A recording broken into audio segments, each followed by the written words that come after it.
Allah Subhanahu wa taala nyuruh kepada kita bahwasannya setiap makhluknya Allah Subhanahu wa taala diberi salah satu kewajiban amanat yang harus diemban sama makhluk Allah Subhanahu wa taala. Setiap makhluk Allah, setiap hamba Allah, setiap ciptaan Allah Subhanahu wa taala. Amanat apa itu, Habib? Amanat itu banyak. Kita bilang misalnya amanat itu adalah amanat harta. Ya, harta termasuk daripada amanat. Salam, titipan salam, kita ucapkan salam. Ya, itu adalah amanat dari Allah Subhanahu wa taala. Itu adalah yang termasuk dinamakan amanat. Atau misalnya penitipan pegadaian amanat, pekerjaan amanat. Apapun yang ada pada diri manusia hakikatnya semuanya adalah amanat yang Allah Subhanahu wa taala amanahkan kepada orang tersebut. Makanya ulama mengatakan amanat tersebut ada 3. Amanat ada 3. Amanat yang pertama adalah amanat ibadah. Amanat kewajiban kita untuk beribadah kepada Allah Subhanahu wa taala. Sebelum manusia diberikan amanat ibadah, Allah Subhanahu wa taala menyerahkan amanat ibadah ini bukan sama manusia. Allah serahkan amanat ibadah ini kepada langit, kepada bumi, kepada pegunungan, gunung-gunung dan lain-lainnya. Inna aradnal amanata 'ala samawati wal ardi wal jibal. Katanya Allah Subhanahu wa taala berfirman dalam Al-Qur'an, sesungguhnya kami sodorkan, kami tawarkan amanat ini kepada langit, kepada bumi, kepada pegunungan. Fa abaina an yahmilnaha wa ashfaqna biha. Maka katanya, kami ini kasih amanat kepada langit, kepada bumi, kepada gunung-gunung. Maka tidak mau langit sama bumi sama gunung tidak mau mengemban amanat ini. Kenapa kok langit sama bumi tidak mau? Apakah membangkang? Apakah dia tidak taat sama Allah kalau disuruh? Bukan. Langit, bumi dan gunung itu sudah musakharatun li amri. Sudah sama Allah Subhanahu wa taala ditakdirkan untuk tunduk dengan segala perintah Allah Subhanahu wa taala. Dalam artian menolak, bukan menolak apa? Karena takut kepada Allah Subhanahu wa taala. Karena takut tidak bisa menjalankan amanat. Makanya ya Allah, tatkala itu menciptakan langit, Allah menciptakan bumi, Allah menciptakan gunung, dikasih lisan, dikasih akal sama Allah Subhanahu wa taala. Dikasih akal, dikasih lisan, semua langit dan bumi dikasih amanat tentang ibadah. Katanya apa? Ditanya sama gunung, sama langit dan bumi, tanya, ya Allah, amanat apa yang kau berikan kepada saya? Maka dijawab oleh Allah Subhanahu wa taala adalah amanat ibadah. In ahsantunna juzitunna. Kalau kalian berbuat baik dan menjalankan amanat yang aku berikan, kalian akan diberi pahala, kata Allah Subhanahu wa taala. Akan dibalas dengan sebaik-baiknya balasan sama Allah Subhanahu wa taala. Akan tetapi wa in asaitunna, kalau kamu bermaksiat, amanat ini kamu lupakan, tidak mau dikerjakan, maka uqibtunna, kamu akan disiksa, kata Allah Subhanahu wa taala.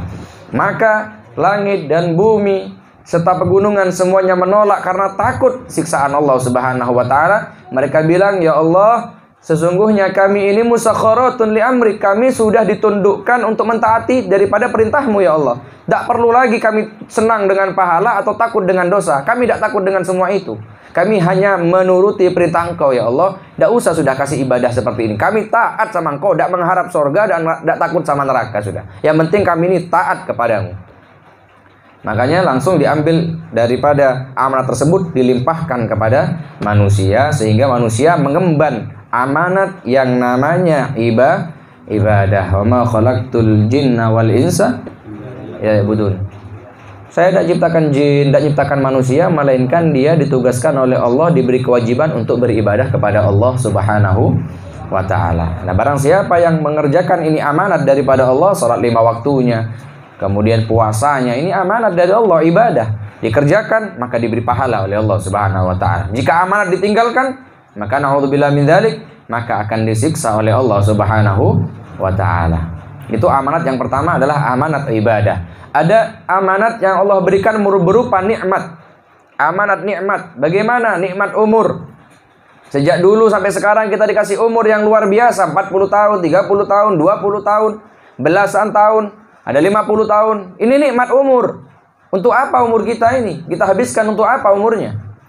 Nikmat umur, nikmat kesehatan, nikmat anggota tubuh, nikmat harta, nikmat-nikmat yang lain daripada nikmat Allah Subhanahu wa taala, nikmat keluarga, nikmat yang lain-lainnya itu diberikan oleh Allah Subhanahu wa taala agar dijaga amanat tersebut.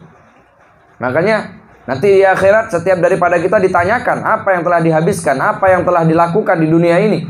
Makanya la tazalu qadam ibni adam min 'indi rabbih, kata Nabi Muhammad sallallahu alaihi wasallam.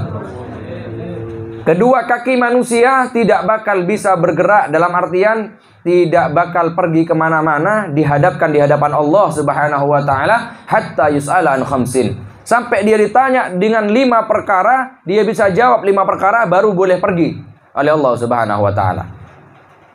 Kita bayangkan siapa yang kita jawab, siapa yang kita hadapi?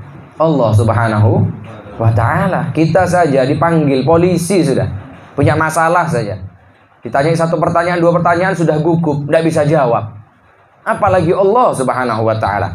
Sayyidina Ali, Sayyidina Abidin Ibn al-Husain As-Sajjad, cucu Nabi Muhammad sallallahu alaihi wasallam, tatkala salat wudu dia merah mukanya, pucat mukanya, mau pingsan setelah wudu dia mau salat. Ditanya sama yang lain, "Oh ya Imam, kenapa engkau mau salat ini kok mukanya pucat, merah, putih, mau pingsan?" Apa katanya? "Apakah kamu tidak tahu di hadapan siapa saya akan berdiri? Saya akan berdiri di hadapan Allah Subhanahu wa ta'ala." Katanya nanti di hari kiamat manusia ditanya oleh Allah Subhanahu wa ta'ala tentang apa? An umrihi fima afnah. Allah nitipkan umur sama sampean. Allah kasih sampean umur 40 tahun, 30 tahun, 20 tahun, 50 tahun, 100 tahun. Untuk apa umur sampean habiskan? Untuk hal-hal yang tidak ada gunanya? Atau untuk beribadah kepada Allah? Sebagian untuk kerja, sebagian untuk ibadah dan lain. Apakah selalu maksiat sama Allah Subhanahu wa ta'ala? Nanti bakal ditanya oleh Allah Subhanahu wa ta'ala. Wa an syababihi fima afnah, dan juga masa muda tatkala kuat-kuatnya engkau, buat apa kekuatanmu? Buat goes kuat, jalan ke masjid tidak kuat. Buat mancal Jajiroto Tanggul kuat, muter PG kuat, pabrik gula Jajiroto kuat muter-muter. Buat mampir ke masjid sebentar 5 waktu 10 menit 20 menit tidak kuat.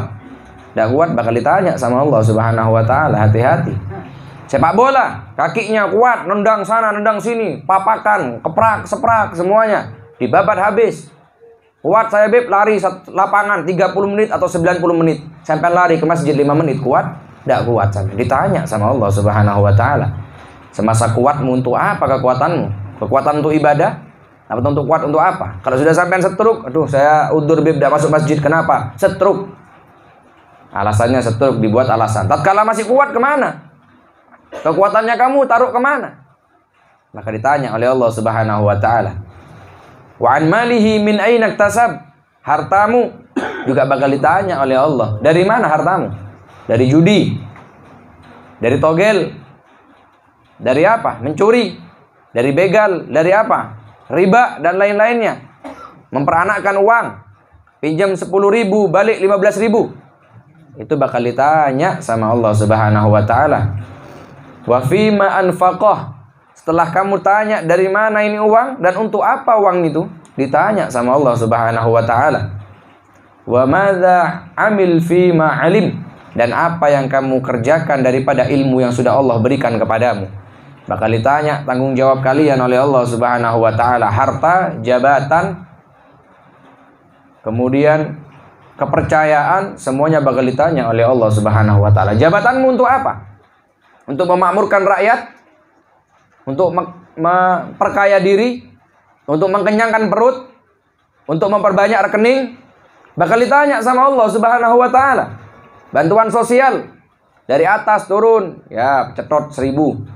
Turun lagi ke menteri yang lain, cetot lagi 1.000. Potong lagi 1.000. Sumbangan 100.000 dari pemerintah, nyampe ke sampean jadi 20.000. Yang lainnya kemana? Dikorupsi sama yang atas. Bakal ditanya sama Allah. Jangan tenang-tenang. Biasanya bos-bos begitu di kecamatan atau di pegawai negeri. Oh ini ongkos bib, ongkos capek. Ongkos capek bagaimana? Sampai kan sudah ada gaji. Sudah dikasih sama pemerintah gajinya. Sudah dikasih sama bos. Anu Bib, ini alasan itu, bakal sampean dicetot kepalanya sama Allah Subhanahu wa taala, digites sampean sama malaikat.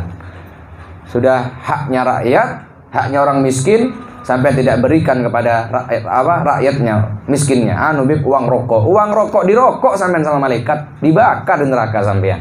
Jangan macam-macam sampean.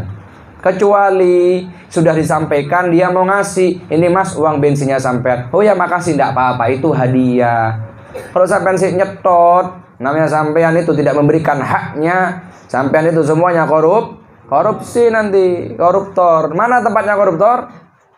Di neraka. Makanya pemimpin kita bagaimana? Ya tergantung sampean. Kalau kita baik, tidak suka nyetot, insya Allah perintahnya juga tidak suka nyetot. Sekarang loh dari kecil saja sudah diajari untuk nyetot kita ya. Dari kecil sudah diajari untuk korupsi. Suruh beli rokok 12.000, anu mak, ya 500 gitu permen mak. Nah ya masih nyetot 500, masih motong sama maknya. Ya apa ya, atas-atasannya pun begitu nanti. Jangan nyalahkan, ya tergantung kitanya bagaimana. Makanya kata Nabi Muhammad alaihi salatu wasallam, man akhadha amwalan nasi yuridu biha adaaha addahullahu anhu. Barang siapa yang mengambil harta daripada manusia, baik itu penitipan, pinjaman dan lain-lain, yuridu biha adaaha, yang mana dia mengambil amanat uang tersebut dengan niatan untuk dikembalikan lagi, maka addallahu anhu, Allah akan memberikan dia pahala yang besar. Tapi sebaliknya, kalau dia yuridu biha atlafaha, dia ngambil hartanya orang, bantuan dia ambil, tidak apa-apa saya serahkan Pak, wis apa jari aku, tenang. Piro bayaran nih? Piro bantuan nih? Kayak ono per RT, per kakak 1.000. Tenang apa jari aku. Nyampe ke setiap keluarga 75. Bendi sing selawi anu kayak rokok. Nah, mana yang 25? Anu mau kumpulan, yontek wis kayak itu kepanganan. Nah ini bakal nanti ditanya sama Allah, amanat ini, amanat. Hati-hati. Jangan belajar, jangankan dunia, untuk akhirat lo kadang-kadang kita makan. Untuk akhirat, kadang-kadang orang minta amal masjid di jalan. Amal-amal masjid, Masya Allah, nanti sudah diumumkan hasilnya sekian. Dikurangi sekian apa? Rokok ising jogo. Nah kalau ente mau minta rokok, jangan minta sama amal, sama masjid. Nyari sendiri sama uangnya. Kalau masjidnya sudah berdiri, masjidnya besar, jarang yang mau masuk masjid. Na'udzubillah min. Kalau orang yang sudah mengambil amanat dengan niat bahwasanya orang tersebut ingin memakannya atau memanfaatnya, mengambilnya, maka dia dibinasakan oleh Allah Subhanahu wa taala. Na'udzubillah min. Sayyidina Umar tatkala menjabat Amirul Mukminin, jadi Amirul Mukminin, pemimpinnya orang-orang Islam pada saat itu, ada aspal atau jalan rusak di Irak atau di Syam dalam suatu riwayat. Dia nyuruh daripada anggotanya orang Islam untuk membenarkan aspal tersebut. Ditanya sama anggotanya, sama orang Islam, ya Sayyidina Umar, itu jalan di kota Syam di Irak dibetulkan. Loh kenapa kok jauhnya? Sudah di sini saja, di sini sudah betul katanya. Apa katanya? Lau athara dabatun fil Iraq, kalau seandainya saya menjadi pemimpin, satu onta jatuh kepleset gara-gara jalan yang tidak saya betulkan, maka saya akan ditanya di hadapan Allah Subhanahu wa taala. Kalau di jalan kita berapa aspal yang bolong sudah? Itu bukan satu motor yang jatuh sudah. Banyak yang memakan korban. Bagaimana? Ya sudah. Nanti di hadapan Allah Subhanahu wa taala nanti sidangnya. Na'udzubillah min dzalik. Sayyidina Umar dari saking takutnya sama Allah Subhanahu wa taala sampai jalan yang jauh diperhatikan. Bagaimana dengan nasibnya orang mukmin? Ya jelas, jalan saja diperhatikan. Apalagi orang mukmin yang yang kelaparan, yang miskin dan lain-lainnya diperhatikan sama Sayyidina Umar radhiyallahu ta'ala anhu wa ardhah. Itu amanat yang kedua adalah amanat nikmat. Mata nikmat dari Allah, untuk apa matanya? Telinga nikmat dari Allah, untuk apa? Tangan nikmat dari Allah, untuk apa? Kaki nikmat dari Allah, untuk apa kakinya? Hati sampean dikasih hati yang normal, untuk apa hatinya?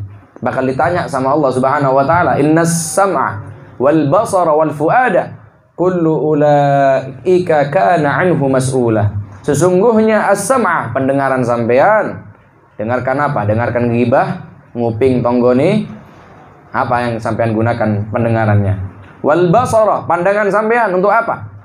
Untuk melihat yang haram, ngincang tonggoni dan lain-lainnya. Wal fuad, hati sampean buat apa hatinya?